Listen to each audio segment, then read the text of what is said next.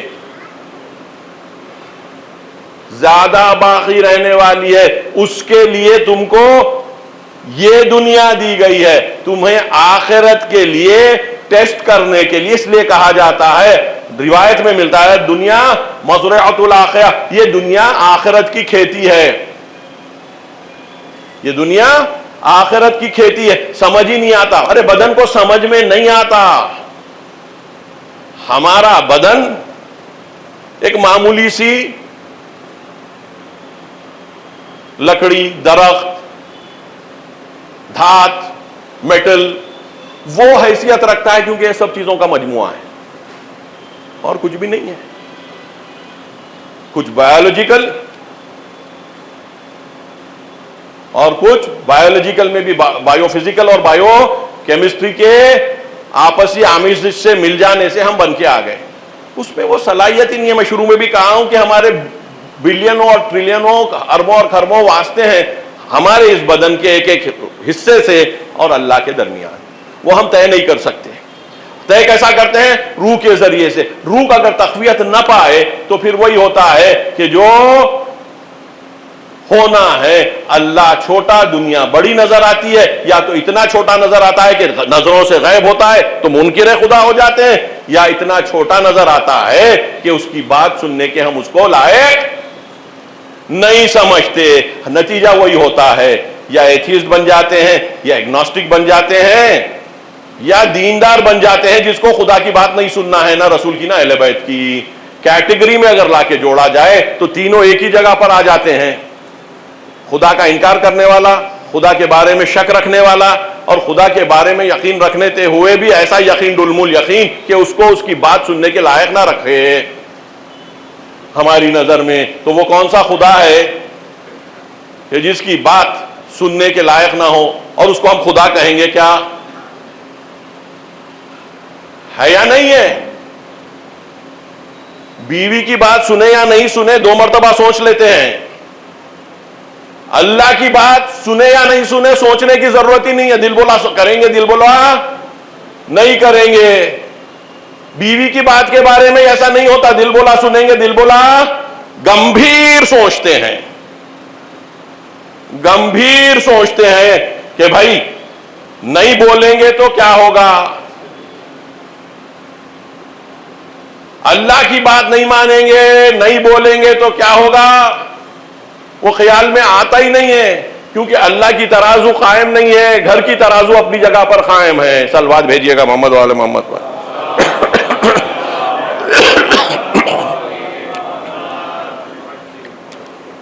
ہوتا یہی ہے، دنیا بڑی اور اللہ بڑا دکھنے کے لیے روح کو اپنے آپ کو اللہ سے قریب کرنا چاہیے. اللہ تو ہم سے قریب ہے. اسی بنیاد پر میں نے کل اشارے کیے تھے آیتوں کے کہ وہ لوگ جو اپنی صلات میں خشوع رکھتے ہیں، خاشع ہیں، یا وہ لوگ جو دائم ہیں نماز میں، یعنی نماز کے رنگ سے نکلتے نہیں ہیں. اللہ کو اگر دیکھنے کا کوئی بھی مقام ہے جہاں پر اللہ سب سے زیادہ شدت سے محسوس ہو سکتا ہے، وہ نماز ہے. اس لیے اس کو خیر العمل کہا جاتا ہے، ذکر اللہ اکبر کہا جاتا ہے. ہم وہ شاید تنہا فرقہ ہیں مسلمانوں کا کہ جنہوں نے اپنی اذا میں خیر العمل آج بھی باقی رکھا ہے. رسول کی نماز میں حیا علی خیر العمل تھا، دوران خلافت نکال دیا گیا یہ کہہ کر کہ اگر نماز کو خیر العمل بولیں گے تو لوگ جہاد پر نہیں جائیں گے، نماز کے ہو کے رہ جائیں گے. تو خیر العمل نکال دیا گیا، حیا علی خیر العمل کہہ کر اذان سے وہ جملے کو ہٹا دیا گیا. ہمارے یہاں ایک دن کے لیے بھی یہ جملہ ہٹا نہیں، وہی اذان رسول کا حصہ آج بھی ہمارے مسجدوں سے ہم کو نماز سب سے بڑا عمل ہے، کیونکہ اس میں روح بدن کو اللہ کی مرضی کے تابع کرنے کی کوشش کرتی ہے، اللہ کی طرف دیکھتے ہوئے بدن کو جھکاتی ہے، سجدہ ریز کرواتی ہے، پھر اٹھاتی ہے، پھر جھکاتی ہے۔ یہ روح کا حکم ہے کہ جو بدن سنتا جا رہا ہے۔ یہ عظمت ہے نماز کی، اور اسی کی بنیاد کے اوپر ہماری پوری دینی عمارت ٹکی ہوئی ہے۔ مولا کا مشہور قول وصیت کے طور پر ضربت لگنے کے بعد امام حسن اور امام حسین کو اللہ اللہ فی الصلاۃ، کیا کیا کہوں میں، اللہ اللہ صلاۃ کے بارے میں، انہا عمود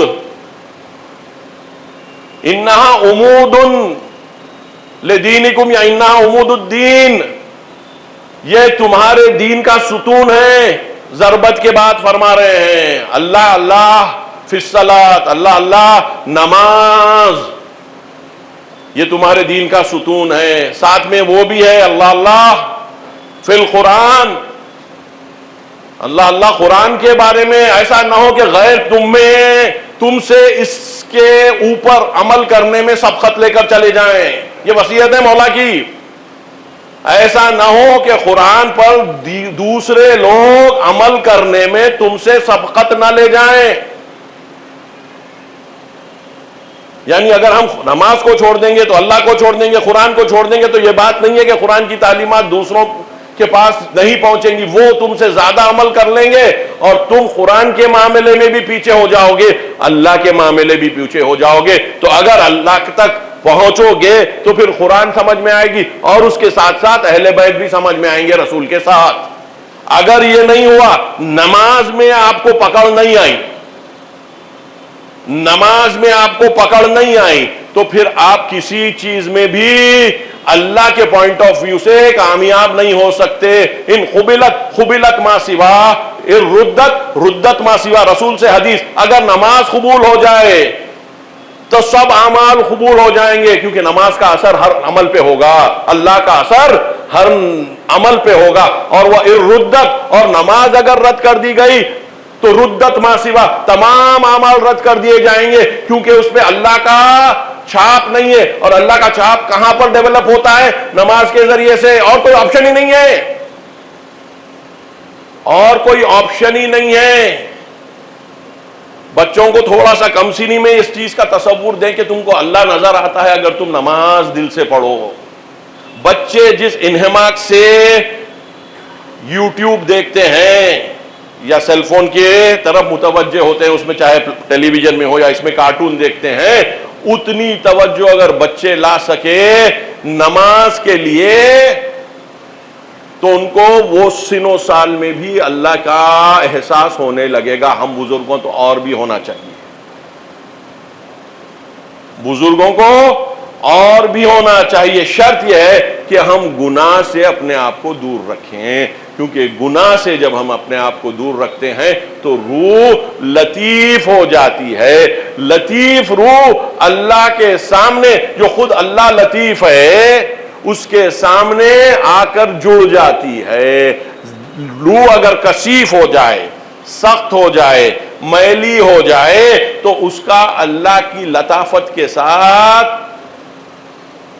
اس کے اسپلینڈر کے ساتھ، اس کی شان کے ساتھ جڑنا پاسبل نہیں ہوتا ہے۔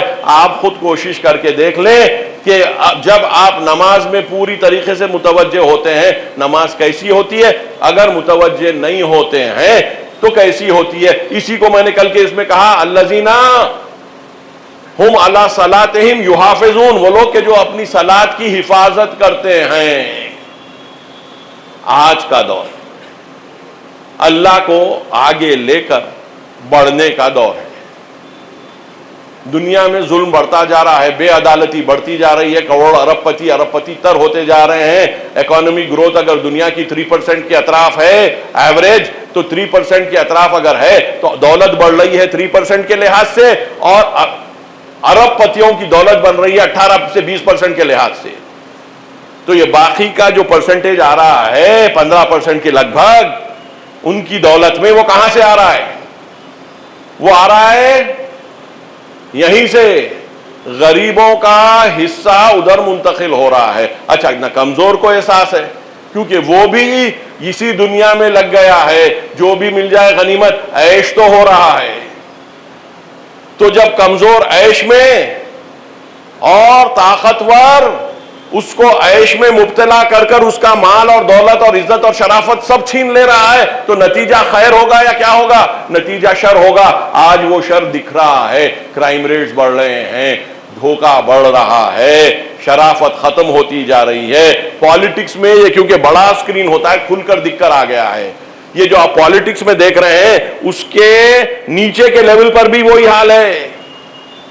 آج آپ نے دیکھ لیا نا پالیٹکس میں جو MPs MLAs Bengal میں کیے ہیں یا شیو سینا کے ایم پیز کر رہے ہیں, ایم ایل ایز کر رہے ہیں, یہ پورے کا پورا یہ خالی اوپر کا جو نظر آ رہا ہے,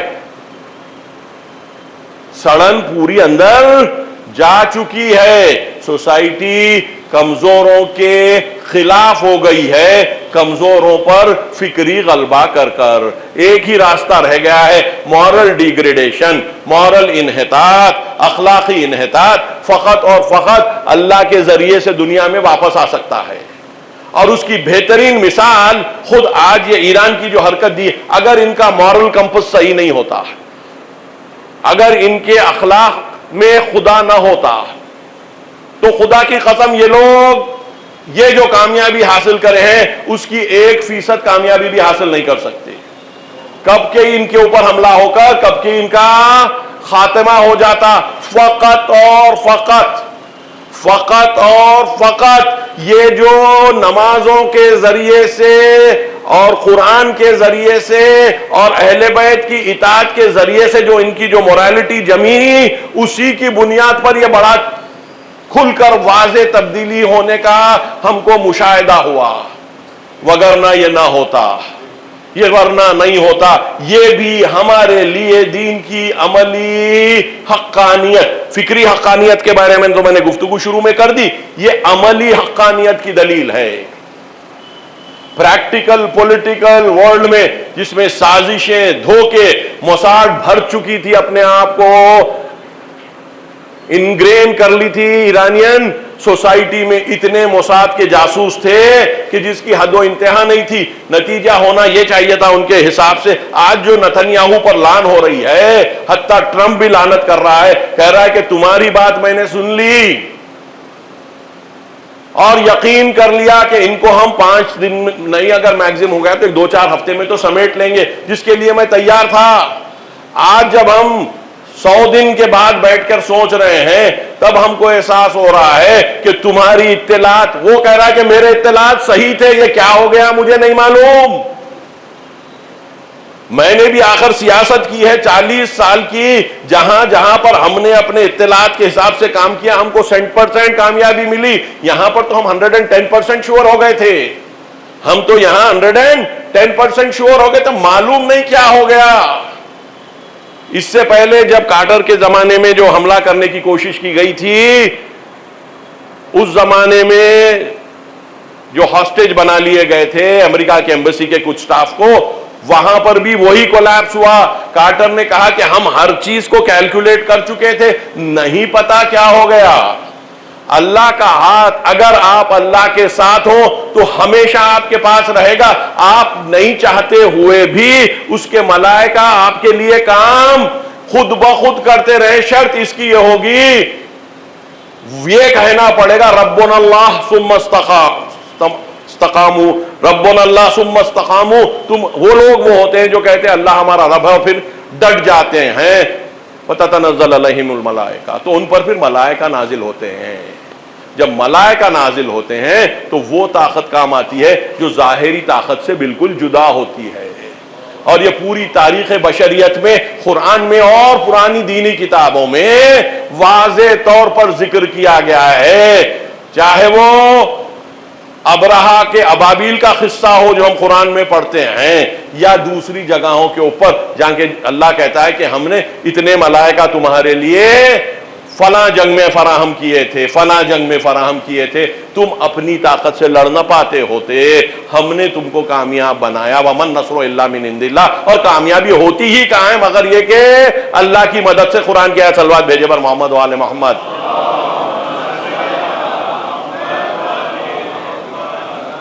تو ایک مفصل تفصیلی سسٹم جو لوز اینڈز نہیں رکھتا، یعنی جس کے اندر کہیں پر بھی ایسی گفتگو نہ ہو کہ جس کو آپ دلیلوں کے ذریعے سے اس بات نہ کر سکتے ہو، ایسا دین آج کے دور میں اسلام کے 1400 سال کے بعد جب دین لوگوں کو سمجھ بھی نہیں آ رہا ہے، خرافات سے بھرے ہوئے افکار آپ کو دیکھ لیجئے دوسرے ادیان میں جا کر، یہودیوں کے بولنے والوں کے، مسیحی کے بولنے والوں پہ، حتیٰ برادران اہل سنت کے بولنے والوں پر دیکھ لیجئے۔ اس کو میں کل کی مجلس کے لیے رکھ رہا ہوں، کلیئرٹی آف ویژن جس کو کہیں گے،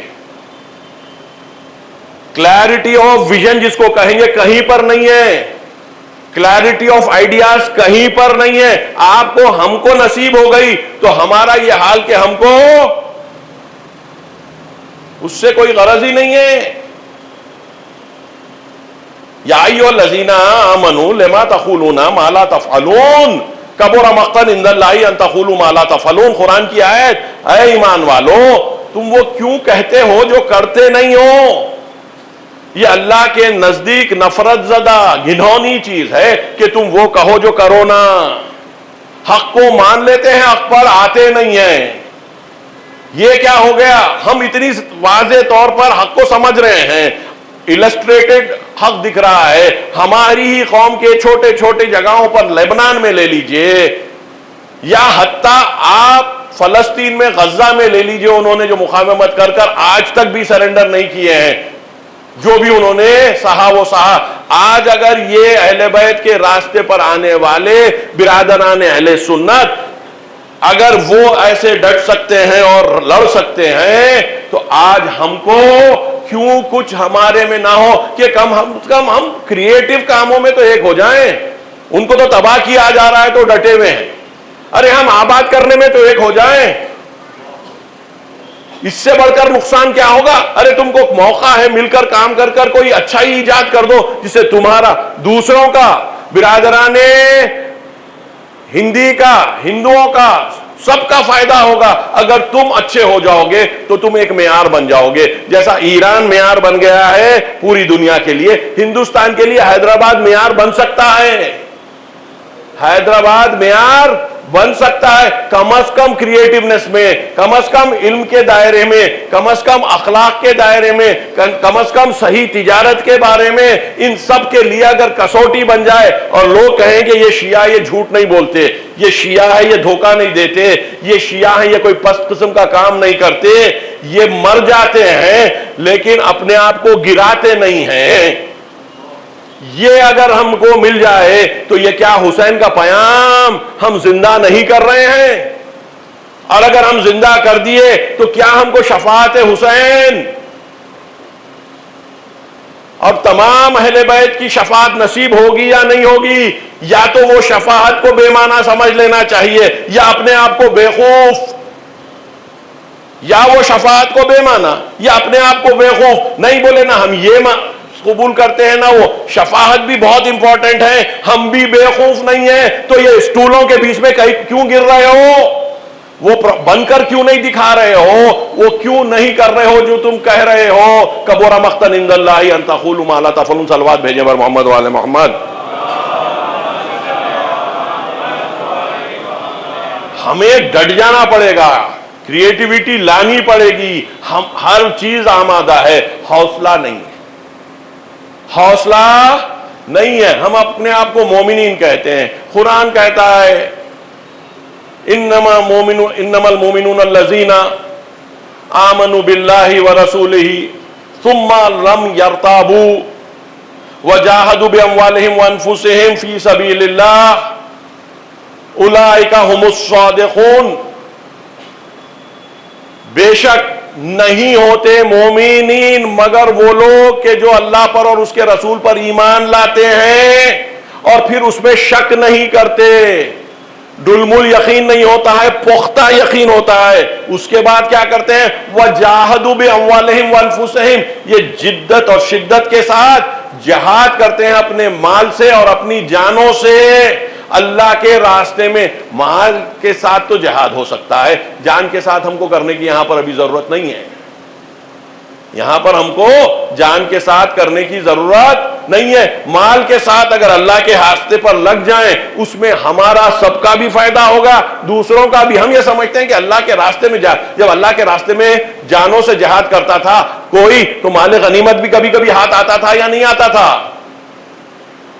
آتا تھا یا نہیں آتا تھا؟ آتا تھا. قرآن میں ہے کہ جب ان کو امید رہتی ہے کہ نزدیک کا راستہ ہے اور مال غنیمت ان کو زیادہ ملے گا تو یہ تمہارے ساتھ اے رسول جنگ کے لیے جانے کو تیار ہو جاتے ہیں. اور اگر دور کا فاصلہ ہوتا ہے اور ان کو ڈاؤٹ ہوتا ہے کہ شاید کچھ مل گئے یا نہ ملے تو وہ تمہارے سے کہتے ہیں کہ ہم کو نہیں آنا ہے. یہ قرآن کی آیت ہے. تو اگر جہاد نفس سے کر مال غنیمت ملتا تھا اور اس کو حلال سمجھا جاتا ہے اور وہی مال غنیمت کے حساب سے خمس ہوتا ہے، کیونکہ مال غنیمت کی جو اصل اس دور میں اہمیت تھی اور جس سے خمس نکالا جاتا تھا 1/5، وہ مال غنیمت بمانے بوٹی تھا، سپوائلز آف وار تھا، جنگ کے ذریعے سے حاصل ہونے والی دولت تھی. تو جب جان کے ساتھ آپ جہاد کرتے تھے تو آپ کو مادی فائدہ ہوتا تھا. مال کے ساتھ جہاد کریں گے تو یہ کہاں تصور آ گیا مالی فائدہ نہیں ہوگا؟ عجیب عجیب قسم کی فکر ہونے لگی کیونکہ اللہ کو ایکویشن میں سے نکال دیا تو ہر چیز ٹیلی کوئی چیز نہیں ہوتی، کیونکہ ہر چیز کو ٹیلی کرنے والا اللہ ہے. ہم اس کو ایکویشن میں رکھتے نہیں، یا رکھتے ہیں کبھی نکالتے ہیں کبھی. وہ کبھی ہمارے لیے فکس چیز نہیں ہوتا، ویریبل بنا دیا ایکویشن کا، کبھی یہ تو کبھی وہ. ارے تمہارا خدا کبھی بڑا تو کبھی چھوٹا ہوتا ہے، تو تم اپنے اوپر سوچو کہ تم کیا ہو. جب میں بڑا ہوتا ہوں تو تم میرے ساتھ بڑے ہوتے ہو، مجھے جب چھوٹا تم کرتے ہو تو تم خود چھوٹے ہو جاتے ہو. یہ بڑے چھوٹے میں تم اپنے راستے کو کیسا پہچانو گے؟ اگر تم مجھے بڑا سمجھ لو، خود کو چھوٹا کر لو، عبادت جس کے لیے تمہیں بنایا گیا ہے اس پہ پوری طریقے سے اتر آؤ. اس کے بعد دیکھو کہ وہاں پر جب بن رہے تھے تو میں نے تمہیں فرشتوں کا سجدہ کروا کے بھیجا تھا، یہاں پر سجدہ کروا دوں گا، اس دنیا میں سجدہ کرا دوں گا فرشتوں کا. حدیثیں ملتی ہیں. وہاں کی بات چھوڑو، تمہارے یہاں پر کروا دیتا ہوں. وہ طالب علم جو اللہ کے لیے علم لیتا ہے اور اللہ کے لیے علم دیتا ہے، حدیث میں ملتا ہے ملائک اس کے لیے پر بچھاتے ہیں دنیا میں. جو بھی اللہ کے لیے گا علم اور اس کے بعد اللہ کے لیے دے گا، اور ہم سب دے سکتے ہیں. علم ایسی چیز نہیں ہے کہ جو 4 لوگ 5 لوگ یا 10 لوگ تک ہو سکتا ہے. آپ سب سیکھ سکتے ہیں، سوال کر سکتے ہیں، پوچھ سکتے ہیں. کوئی یہاں پر علم لدنی رکھنے والا نہیں ہے. ہم ایک دوسرے کے ساتھ مل کر ایک علمی سرمایہ بنائیں، ایک فکری سرمایہ بنائیں، ایک عملی سرمایہ بنائیں، ایک تجارتی سرمایہ بنائیں، ایک اخلاقی سرمایہ بنائیں. ایسا بنائیں کہ دوسروں کو حجت بن جائیں. کذالک جعلناکم امۃ وسطا لتکونوا شہداء علی الناس. تم کو ہم نے اسی طریقے سے ایک درمیانی قوم بنا دیا تاکہ تم کیا بن جاؤ؟ لوگوں پر گواہ، اور رسول تم پر گواہ بن جائیں گے. وہ پوری خوبیاں جو رحمت للعالمین کی تھی، جو تم تک ان کی اولاد کے ذریعے سے پہنچی ہیں، اس کا تم اگر صحیح طور پر استعمال جان کر عملی لادو کام کر تو اس کے بعد تم کو وہی سند دوں گا جو قرآن میں دیا ہوں. تم کو سب سے اچھی امت کہنے کو تیار ہوں. کنتم خیر امت اخرجت للناس. تم وہ سب سے اچھی قوم ہو جو لوگوں کے فائدے کے لیے لائی گئی ہے. تم اچھائی کی طرف بلاتے ہو، برائی سے روکتے ہو، اس حالت میں کہ تم اللہ پر یقین رکھتے ہو، ایمان رکھتے ہو. یہ سب چیزیں بن جاتی ہیں، سمجھ میں آ جاتی ہیں.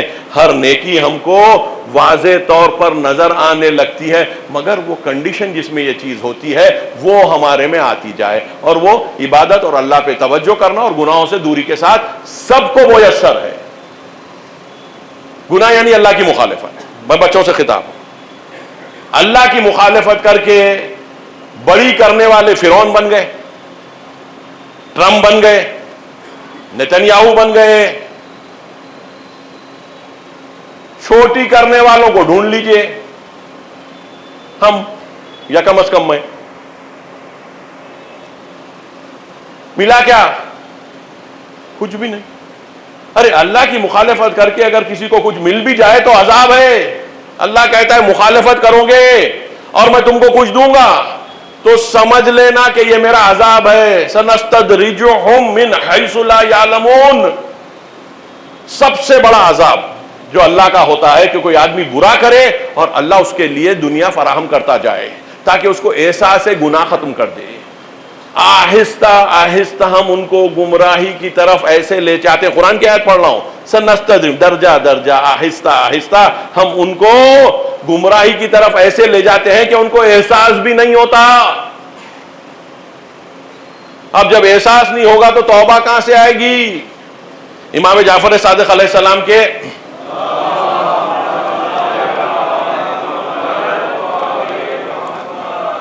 ایک صحابی تھے, امام کے پاس آتے ہیں, کہتے ہیں یا امام, جو مانگ رہا ہوں اللہ سے دیتا جا رہا ہے, جو مانگ رہا ہوں دیتا جا رہا ہے, کہیں یہ استدراج تو نہیں ہو رہا ہے میرے ساتھ؟ یعنی اللہ مجھے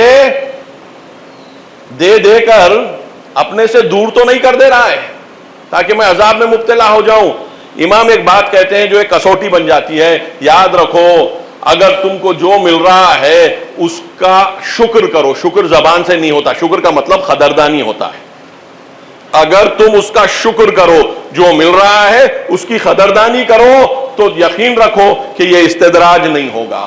ناشکروں کو, کفر اختیار کرنے والوں کو ہے یہ. اور کفر کا مطلب, ناشکری کا مطلب قدردانی. جو ملا ہے, ارے ایک ایک سانس کی ویلیو ہوتی ہے, ایک ایک سانس جو مل رہی ہے اور صحت کے ساتھ مل رہی ہے. جوانوں سے خطاب ہوں, ایک ایک سانس جو مل رہی ہے اور طاقت نظر آ رہی ہے, جو اس دنیا کی حلال لذت ہے اس سے تو اللہ روکتا ہی نہیں ہے. میں نے کل پڑھ دیا, اچھے کھانے سے, دوسری چیزوں سے اللہ کو روکنا ہی نہیں ہے. روکتا فقط اس چیز میں ہے جس میں تمہاری ہلاکت ہے. ارے وہ ہلاکت سے بچانا چاہ رہے ہیں, ہم اس سے قریب نہیں ہونا چاہ رہے ہیں, اور جو آپ کو ہلاکت کی طرف شیطان لے جانا چاہ رہا ہے اس سے قریب ہوتے جا رہے ہیں. یہ عجیب ستم ظریفی ہے, عجیب ستم ظریفی ہے کہ ہم یہ کام کر رہے ہیں. یہ کیوں کانٹرڈکشن ہم میں ڈیولپ ہوا؟ ہمارے ایمان میں پرابلم ہے. وتواصوا بالحق وتواصوا بالصبر کی ضرورت ہے. آیت ہے نا, بسم اللہ الرحمن الرحیم, والعصر ان الانسان, زمانے کی قسم تمام کے تمام انسان خسارے میں ہے, نقصان میں, مگر وہ لوگ ایمان لائے اور عمل صالح انجام دیا اور ایک دوسرے کو وتواصوا بالحق وتواصوا بالحق کی وصیت کی اور صبر کی. اللہ کے راستے پہ صبر کی ضرورت ہے. روایتوں میں ملتا ہے اگر ہم پوری یہ کوالٹیز کو, جو انسان کے اچھے کوالٹیز ہیں, شکر ہے, صبر ہے,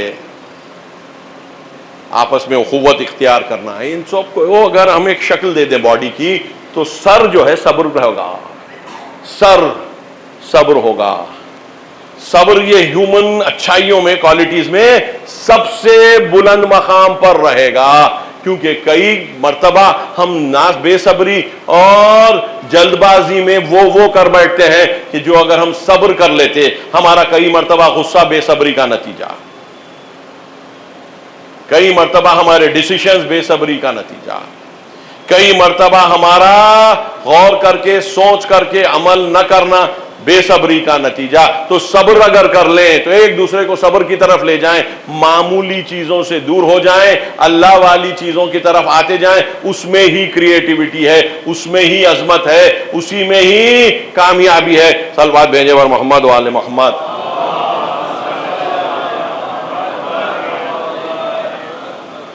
8 محرم آ گئی. آج کے دن حضرت عباس کے مصائب پڑھے جاتے ہیں. یہ جو ہم گزشتہ ابھی 50-55 منٹ سے گفتگو کر رہے تھے, یہ سب مرہون منت ہے حسین اور عباس کے. یہ مرہون منت ہے اس پاک خون کے, اس اخلاص کے, اس پیورٹی کے. حضرت عباس کو کانا یدعا قمر بنی ہاشم, عباس کو قمر بنی ہاشم کہہ کر بلایا جاتا تھا، بنی ہاشم کے چاند، بنی ہاشم کے چاند۔ اور ایک مرتبہ کربلا سے کئی سال پہلے کا واقعہ ہے جہاں پہ امام حسین کہتے ہیں اے عباس میں تجھ پر فدا۔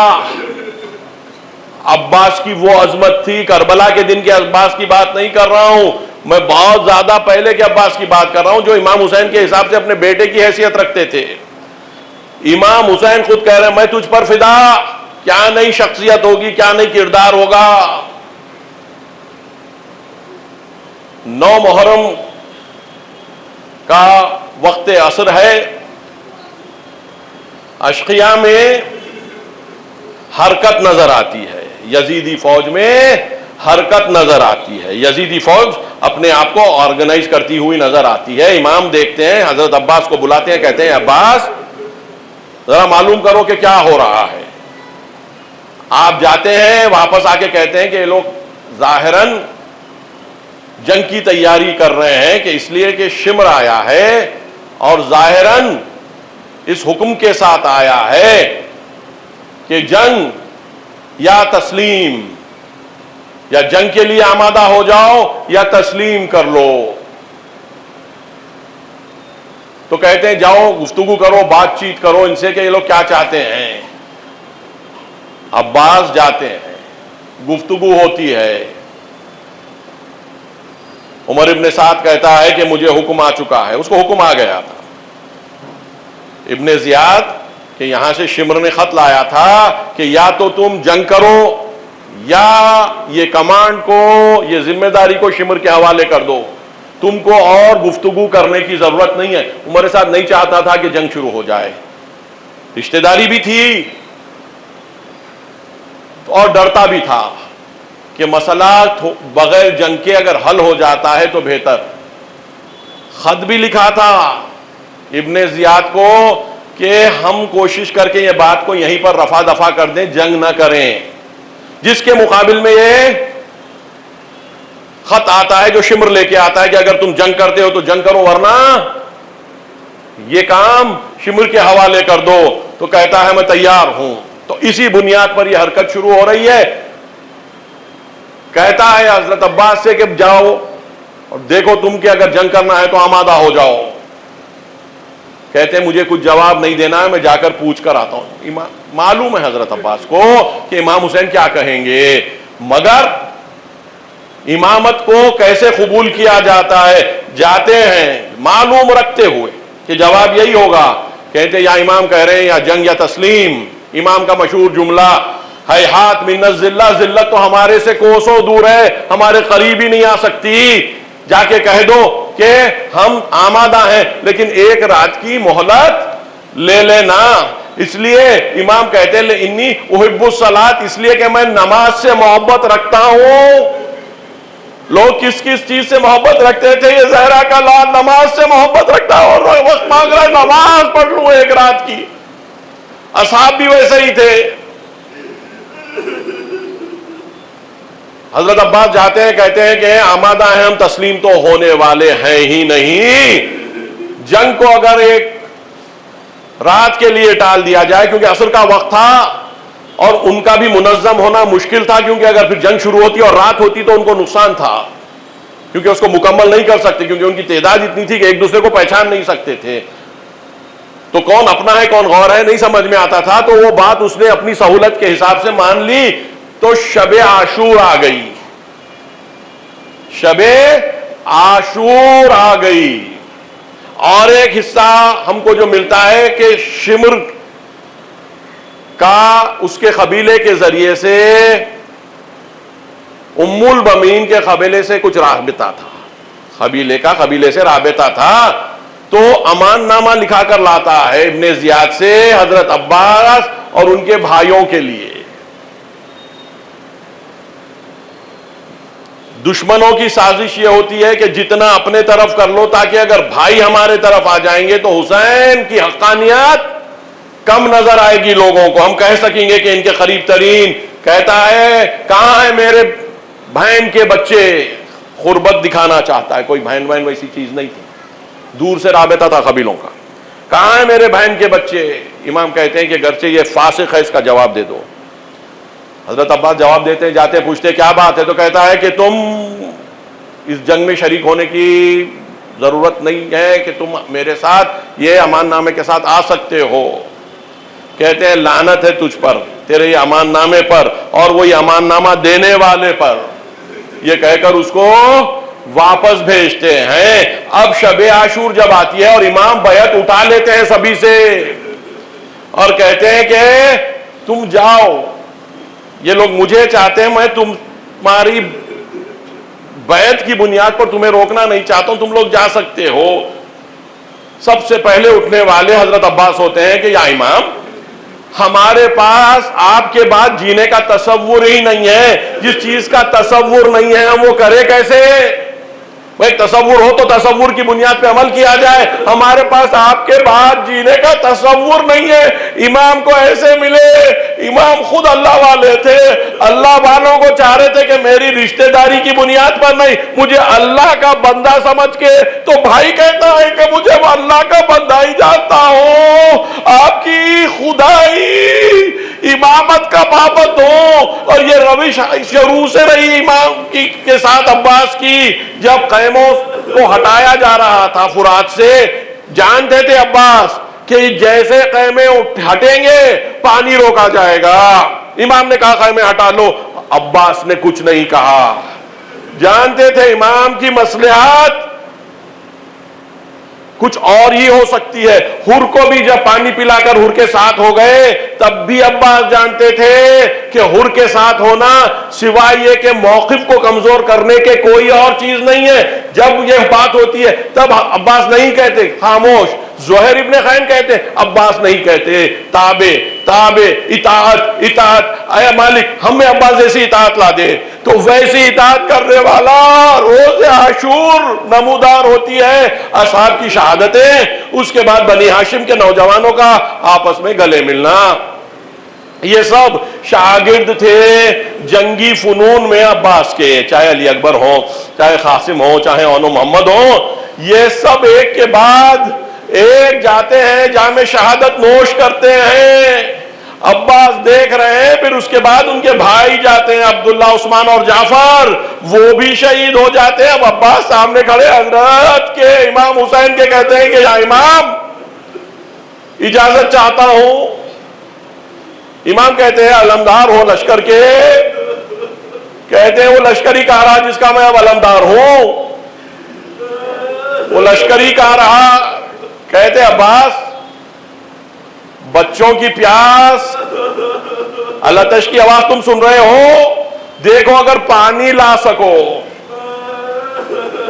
حضرت جاتے ہیں خطبہ ارشاد کرتے ہیں کہ تم کو کیا ہو گیا، کیوں تم ان عورتوں اور بچوں پر پانی روک دیے ہو؟ شمر کہتا ہے اگر پوری کائنات پانی بن جائے اور ہمارا تسلط اس پر ہو تو ایک چلو پانی دیں گے نہیں.